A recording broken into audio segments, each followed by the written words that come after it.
আসসালামু আলাইকুম বন্ধুগণ। স্বপ্ন যখন ছুঁই ছুঁই, স্বপ্ন নিয়ে অনেক কথা ভাবি। হয়তো ভাবি আমি ইউরোপ যাব, ইউরোপে যে সুন্দর একটা জীবন লিড করব। ইউরোপের একাকিত্ব জীবন বহুত কষ্টের। ফ্যামিলি নেই, বাচ্চা কাচ্চা নেই, বাবা মা নেই।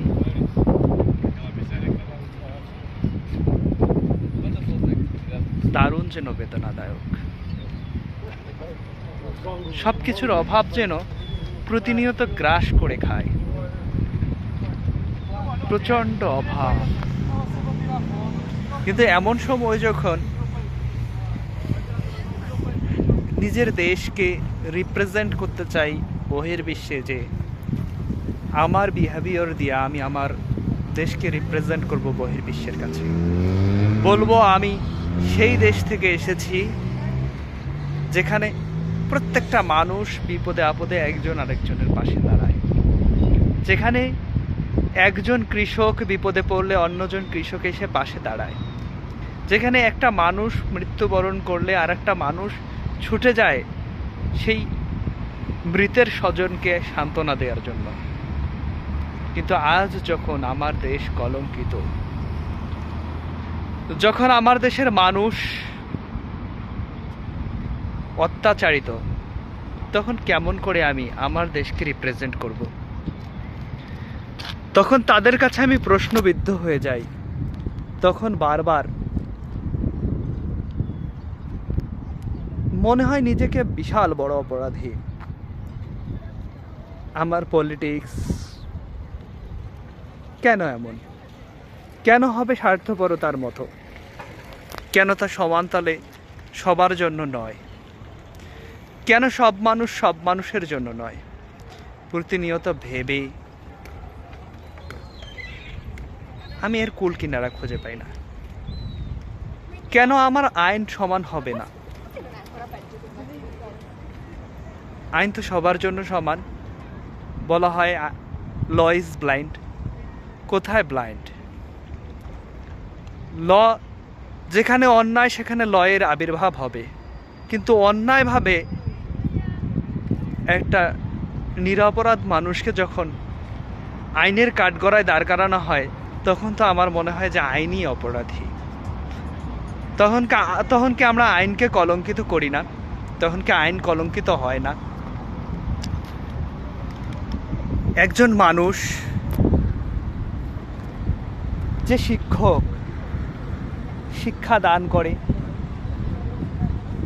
যে শিক্ষক একটা দেশ গড়ার কারিগর তৈরি করে, কেন আমরা সেই শিক্ষককে সম্মান করতে পারি না?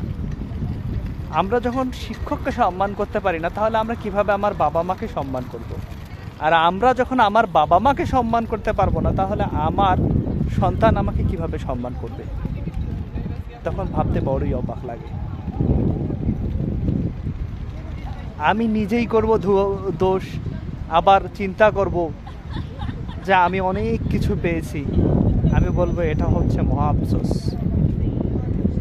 যে আফসোস ধীরে ধীরে কুড়ে খাবে আমার সব কিছু। আমি শত চেষ্টা করলেও আর নিজেকে সেই অবস্থানে ফিরাই নিতে পারবো না, যে অবস্থানটা আমি চেয়েছিলাম।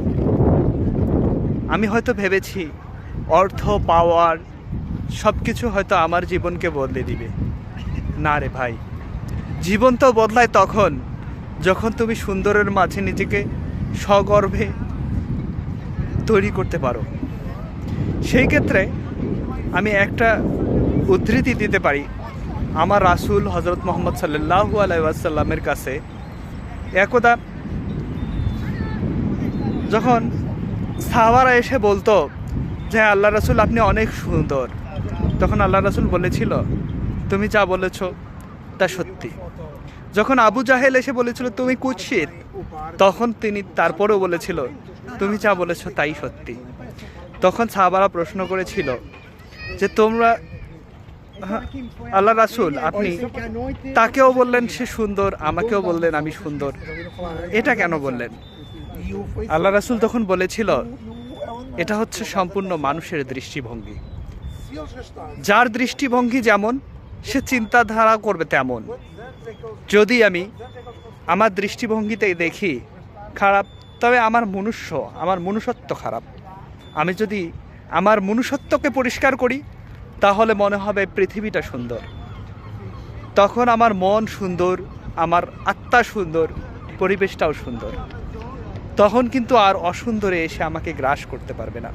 তাই নিজেকে সুন্দর করি, জীবনকে সুন্দরভাবে গড়ি, তবেই জীবন সুন্দর।